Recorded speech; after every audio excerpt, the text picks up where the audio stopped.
Torah portion, we will be reading the 10 Commandments. The 10 Commandments are divided onto 2 tablets, 5 on one, 5 on the other. Typically, we say that the five commandments on the first tablet are commandments between us and God. The 5 commandments on the second tablet are the commandments between one human being and another. And for the most part, this seems to be the trend. Belief in God, don't take God's name in vain, on the right side. On the first tablet, do not steal, do not covet. On the other tablet, the only commandment that seems to defy this logic is the 5th commandment that is on the tablet that talks about the commandments between us and God. The 5th commandment is to honor your father and mother. But that seems to be an interpersonal mitzvah. It seems to be a commandment between one human being and another, granted children to parents, but from a mensch to a mensch, from a person to a person. So why is that? The common answer that's offered is that when we have honor and respect to our parents, this naturally leads us and nurtures and nourishes our ability to have love and respect for God. Because when we honor our parents, we're actually being cognizant of the fact that 2 people came together to give and breathe life into us and brought us into this world. In the same way, we will naturally have love and respect and a commitment to the God that not only brought our parents, but brought us, but brought everything that we have in this universe into existence. Another interesting point that we find about the 10 Commandments is that Naaseh v'nishma. The Jews said to Moshe, who told God, that the Jews are prepared and committed. They said, we will do, even before they said, nishma, we will hear. That means even before we know what the commandments are, we are prepared to commit ourselves to your mandate.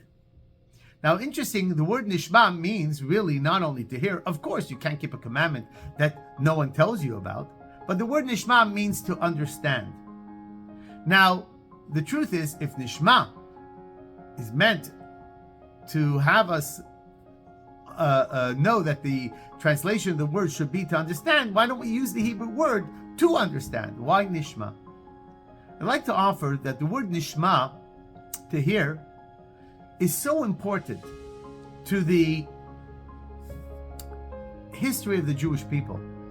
Because really, as important as it was to us to hear the words from God himself of what God wants from us, we knew that Judaism would not survive if those traditions were not passed down to us from our parents.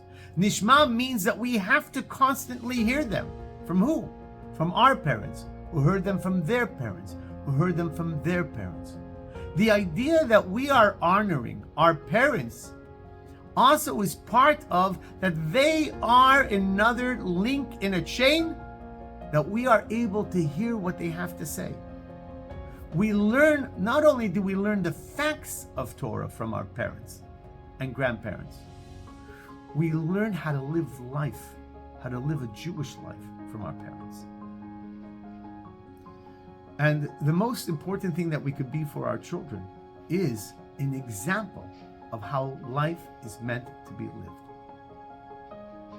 You know, when we think about hoping that the next generation is going to be better than the one before it, it all depends what the previous generation is going to teach their children. And this is what Golda Meir was known to have said, that we have to teach our children the love of life. We have to teach our children that we do what's necessary to survive, but that's not what we want. While there are many other nations that their children are listening to their parents, but instead of love, they hear hate. Instead of life, they hear martyrdom. We are blessed to be able to honor ancestors, that we were able to nishma, hear from them about the sanctity of life, about the beauty of peace, and about the traditions that we heard directly from God. We have a role as parents to provide and to sustain and to feed and to clothe. But more important, we have an obligation to provide our children about being positive, about being upbeat, about being respectful of others, about appreciating life, and that we need to live not at the expense of others, but we need to live so we can offer others the present of life that we appreciate. And when parents stop sharing with their children these mandates, then peace cannot come. Have an amazing Shabbos.